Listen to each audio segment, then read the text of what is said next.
नमस्ते। मैं advocate Manishankar Prasad Sinha YouTube के माध्यम से आपके समक्ष जन समस्याओं की कड़ी में आज अंचल कार्यालय से संबंधित समस्या आपके सामने रख रहा हूं और इन समस्याओं के निराकरण हेतु अपना सुझाव भी प्रस्तुत करूंगा ताकि इस समस्या का निराकरण आसानी से हो सके। इस संबंध में मुझे कहना यह है कि अंचल कार्यालय में दो समस्या हैं। पहला समस्या है कि जो लोग ज़मीन की खरीद करके नया ज़मीन खरीदते हैं और अपना दाखिल खारिज करा लेते हैं। इसी कड़ी में मैंने कहा था, पूर्व में एक वीडियो प्रस्तुत किया था निबंधन कार्यालय के संबंध में। तो निबंधन कार्यालय के संबंध में कहना है कि वहाँ से रजिस्ट्री हो गई और उसी कागज़ के आधार पर अंचल कार्यालय दाखिल खारिज कर देता है। अब अंचल कार्यालय को यह जांच करना चाहिए कि ज़मीन बेचने वाला कौन है, सही में उसके नाम से ज़मीन है या नहीं है, तभी उसका दाखिल खारिज करना चाहिए। अन्यथा दाखिल खारिज होने के बाद दाखिल खारिज कैंसिल कराना ये सबसे बड़ी समस्या है और सभी को, चाहे वो आम जनता हो चाहे सरकारी पदाधिकारी हो, अगर उनसे संबंधित ये ज़मीन है और ये मामला है, किसी ने किसी की ज़मीन बेच दी है और वो उसमें सफ़रर हैं, तो उनको भी कोर्ट में ही जाना पड़ेगा। कोर्ट की प्रक्रिया से ही दाखिल खारिज को कैंसिल कराना होगा, जिसमें बहुत सारी समस्या उत्पन्न होगी। क्योंकि जो ज़मीन खरीदेगा वो आसानी से तो वो ज़मीन छोड़ नहीं देगा और जिसके कारण हत्या जैसी घटना घट जाती है। अब आ जाइए दूसरा बिंदु, पैतृक संपत्ति का आपसी बंटवारा। इसमें यह समस्या है कि पैतृक संपत्ति जिनकी भी हो, वो अगर आपस में कर लिए जीते जी तो ठीक है, मरने के बाद जब उनके बच्चे लोग करते हैं तो उसका मोटेशन के लिए जब आवेदन देते हैं तो अंचल कार्यालय से नहीं होता है।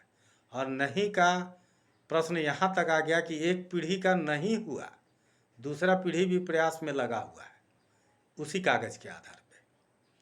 लेकिन जब ऑनलाइन हुआ तो यह कह के रद्द कर दिया गया कि साहब आपका आवेदन खारिज कर दिया। कारण पता नहीं। अब आप मिलते रहिए, मिलते रहना कार्यालय में या दौड़ते रहना यह अपने आप में ही एक प्रश्न है।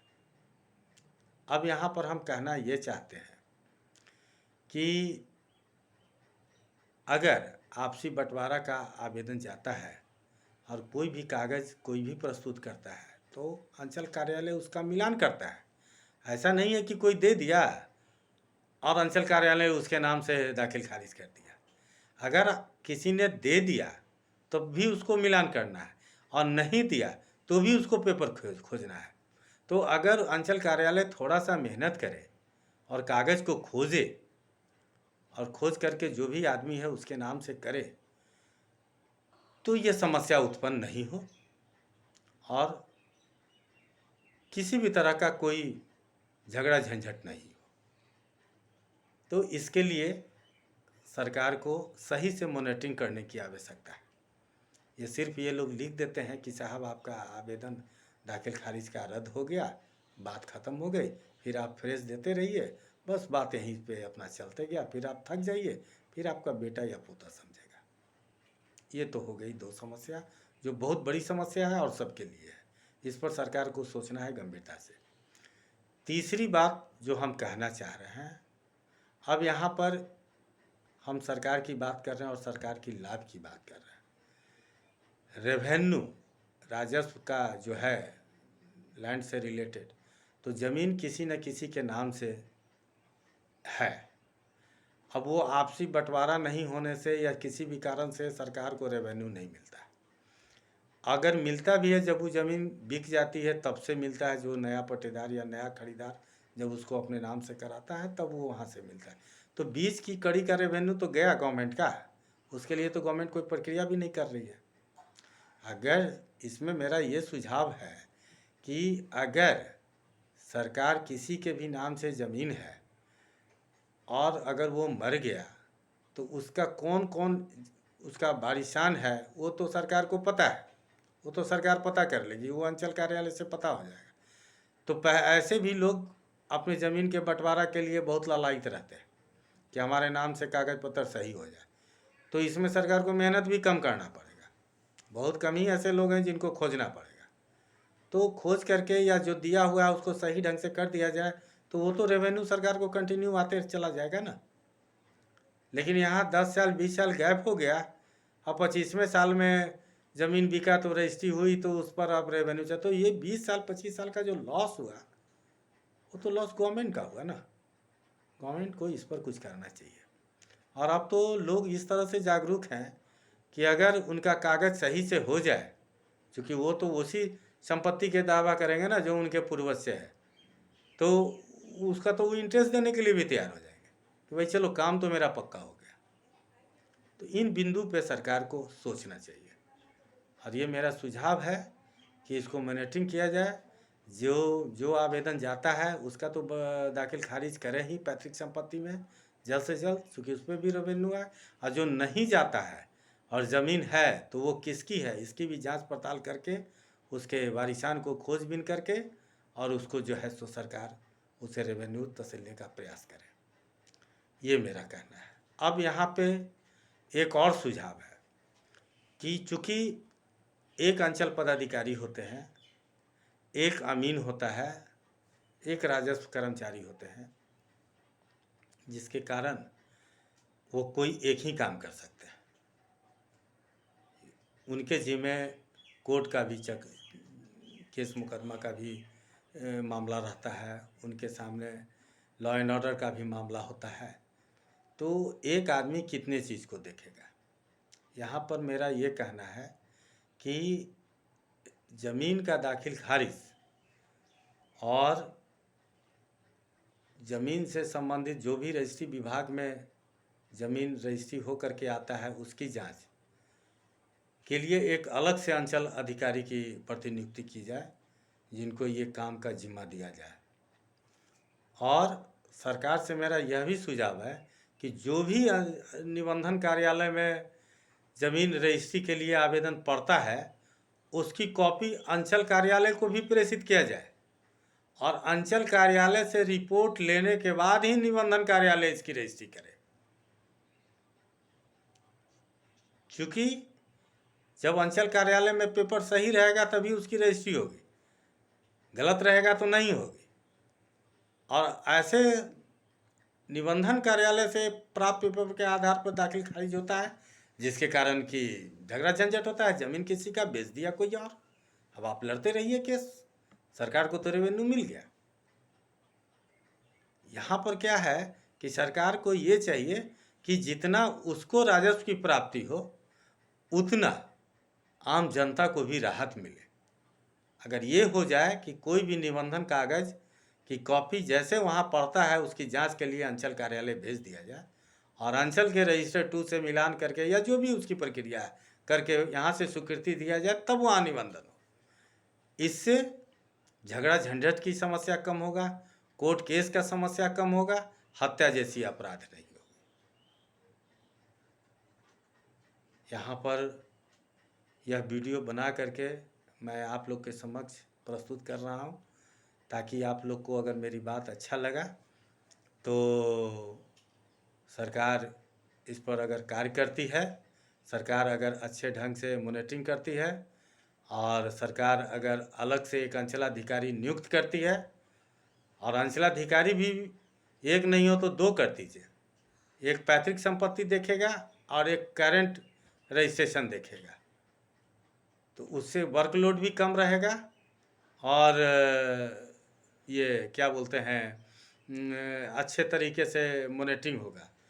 और साथ ही सारे ज़मीन का विवरण, सारे ज़मीन का विवरण बना करके जो लोग ज़मीन के लिए पैतृक संपत्ति में दावा करते हैं वो तो क्लियर है, कुछ ऐसे भी लोग हैं जो अपना घर द्वार छोड़ करके किसी दूसरे स्टेट में या दूसरे देश में चले गए हैं, उनकी ज़मीन तो ऐसा ही पड़ी हुई है, उसका भी लिस्ट बना के विवरण बना करके वेबसाइट पे डाला जाए या अंचल कार्यालय में उपलब्ध रहे और उनके पूर्वजों को सूचना दिए, उनके वारिसान को सूचना दे दी जाए कि भाई आपका ये ज़मीन है, आपका इतना ये है, आप हमको रेवेन्यू सरकार के खाता नंबर इतना में डालिए।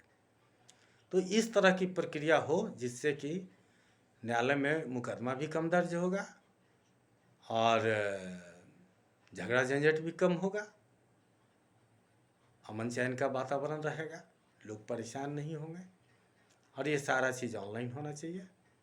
और मैं पुनः फिर सरकार से निवेदन करना चाहता हूँ कि जनहित में एक अंचल में 2 अतिरिक्त अंचल अधिकारी नियुक्त किया जाए, जिनके जिम्मे ये 2 काम को अलग अलग दिया जाए, ताकि समय सीमा के अंदर ये नहीं न है कि निबंधन कार्यालय से आया कि भाई ज़मीन बिकना है, इसका रिपोर्ट दीजिए, अब पता चला कि आप 3 महीना में रिपोर्ट दे रहे हैं। ये नहीं होना चाहिए कि आज हम कोर्ट में व्यस्त थे, आज सीओ साहब बोले कि हम कोर्ट में थे, तो आज फलना जगह मर्डर हो गया तो लॉ एंड ऑर्डर में थे, तो आज वीडियो साहब नहीं थे तो उस चक्कर में हम उनका काम देख रहे थे। ये सारी बातें नहीं होनी।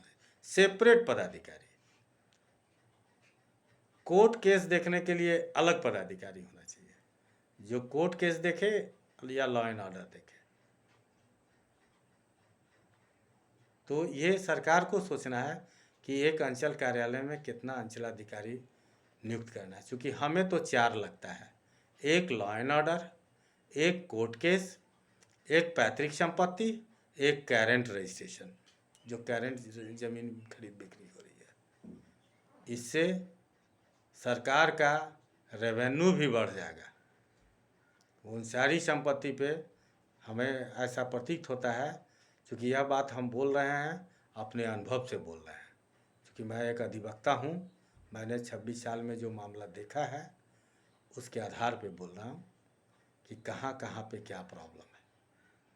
तो एक आदमी से काम नहीं होगा, ये बात सत्य है कि अंचल कार्यालय में काम नहीं होने का यह सब भी एक कारण है। तो हम ये ब्लेम नहीं कर सकते हैं कि ये सारी गलती अंचल कार्यालय की है, और उसी हिसाब से वर्ग 3 के भी कर्मचारी की पदस्थापना किया जाए, सबका एस्टेब्लिशमेंट अलग अलग किया जाए, ताकि काम सुचारू रूप से चले। इसमें गवर्नमेंट का राजस्व भी आएगा। आप सोच सकते हैं कि किसी भी ज़मीन का किसी न किसी के नाम से है और 20 साल से उसका रेवेन्यू नहीं मिला है सरकार को, 25 साल से नहीं मिला, अगर 1 रुपया भी है 1 कट्ठे का, तो सोचिए कितना हो गया। ये तो सोचने का विषय है, जोड़ने का विषय है।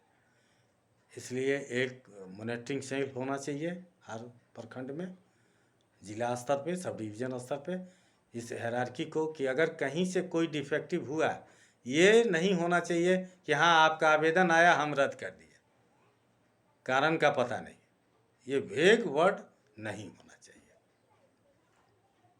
और हम जान रहे हैं कि सरकार ने सारा कानून नियम कायदा सब कुछ बना दिया है, लेकिन इसमें कहीं न कहीं कोई चूक है जिसके कारण मामला पेंडिंग है। अगर सबसे ज़्यादा अगर राजस्व प्राप्त होगा तो वो है लैंड से राजस्व ज़्यादा से ज़्यादा प्राप्त होगा, अगर सरकार इस पर ध्यान दे या सरकारी पदाधिकारी इसका सही से मॉनिटरिंग करे। मेरा यह वीडियो अच्छा लगा तो इसको लाइक कीजिए, सब्सक्राइब कीजिए, ताकि मैं इस तरह का वीडियो आप लोग के समक्ष प्रस्तुत करूं, जिसमें कि आम जनता का भी भला हो और सरकार को भी राजस्व का प्राप्ति हो। धन्यवाद।